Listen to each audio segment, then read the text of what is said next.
का दिन हुआ। आज बहुत साधक आए लगते हैं। सिमरन से पहले बहुत से माता पिता आए हैं, बच्चे भी आए हैं। तो पहले थोड़ी विनती इनके प्रति। दक्षिण भारत की बात है देवी सज्जनों, सब माता पिता सुने, बच्चे भी सुने।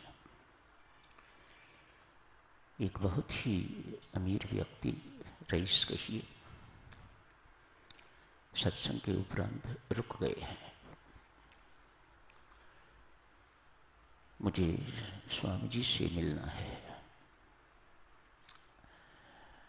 स्वामी जी ने पूछा, क्या बात है भक्त, किस लिए रुके हो? कहा, महाराज सब कुछ जितना अधिक है उतना ही अधिक दुख भी है। मुझे लोग रईस कहते हैं। चल संपत्ति, अचल संपत्ति कोई कमी नहीं। मैं तो यूं समझने लग गया हूं, जितनी अधिक ही मेरे पास है उतना ही अधिक दुख भी है। क्या बात? संत ने पूछा, क्या बात है, क्यों दुखी हो? कहा, महाराज बचपन से लेकर जब से समझिएगा होश संभाली है, खून पसीने की कमाई से पैसा इकट्ठा करना शुरू किया। इतना पैसा इकट्ठा हो गया, हवेलियां हैं, कारखाने हैं, पैसे की किसी प्रकार की कोई कमी नहीं। फिर दुखी क्यों हो? कहा, महाराज एक ही पुत्र है, जितनी मेहनत से मैंने कमाई की है उतनी मेहनत से ऐसे उजाड़ रहा है। मेरे खून पसीने की कमाई इसको नष्ट होती देखकर मेरा दुख दिन प्रतिदिन बढ़ रहा है। संत महात्मा ने आंख बंद की, थोड़ी देर के बाद खोली। कहा, आपके पिता आपके लिए कितनी धन संपत्ति छोड़ के गए थे? कहा, बाबा वह तो बहुत गरीब थे, मेरे ऊपर बहुत ऋण छोड़ के गए थे, इसीलिए तो मुझे बहुत छोटी आयु से ही कमाई करनी पड़ी, ताकि मैं अपने पिता का ऋण चुका सकूं। चुकाने के बाद अब मैं इस स्थिति में पहुंचा हूं।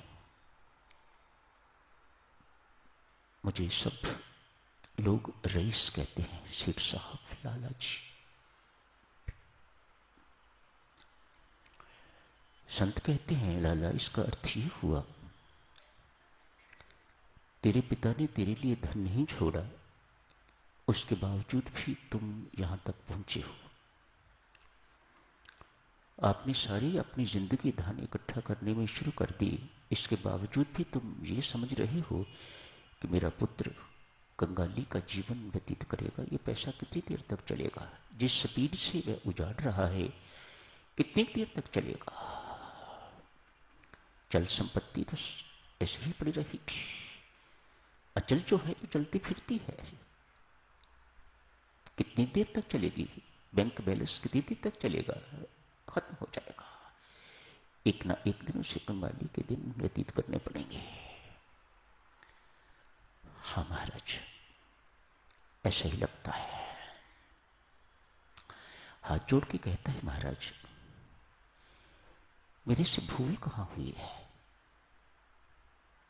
यहां संत समझाते हैं, कहते हैं, लाला तो जिंदगी भर सोचता रहा कि अपनी संतान के लिए पैसे इकट्ठे करना और इतना अंबार उनके लिए इकट्ठा कर देना ही मेरा कर्तव्य है। तो अपने असली कर्तव्य को भूल गया, तो अपने पुत्र को इंसान बनाना भूल गया। ये तेरी सोच होती कि मैंने अपने पुत्र को, अपनी संतान को इंसान बनाना है, इनके अंदर इंसानियत के संस्कार डालने हैं, इनके अंदर एक ह्यूमन जो संस्कार होते हैं, एक मानवता के जो संस्कार होते हैं, एक चरित्रवान के जो संस्कार होते हैं, वह डाले हुए होते तो आज ये नौबत न आती। देवी सज्जनों, धन्य हो आप जिनके पुत्र सत्संग से जुड़े हुए हैं, बच्चे बच्चियां सत्संग से जुड़े हुए हैं। इसका अर्थ ये नहीं समझना कहीं बच्चे बहुत होशियार हैं आजकल, सत्संग की आड़ लेके भी जो कुछ वो करते हैं सुना नहीं जा सकता, देखा नहीं जा सकता।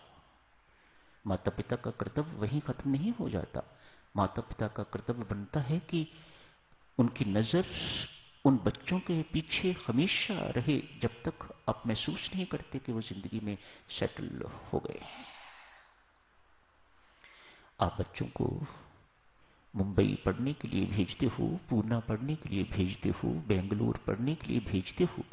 कभी आपने सोचा है कि आपका पुत्र वहां क्या कर रहा होगा?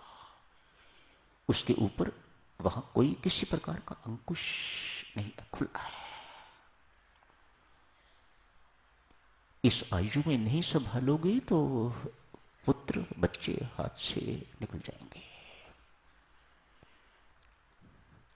मेरी प्रार्थना है माता पिता से भी, बच्चों को शाबाशी देता हूं जो सत्संग से जुड़े हुए हैं।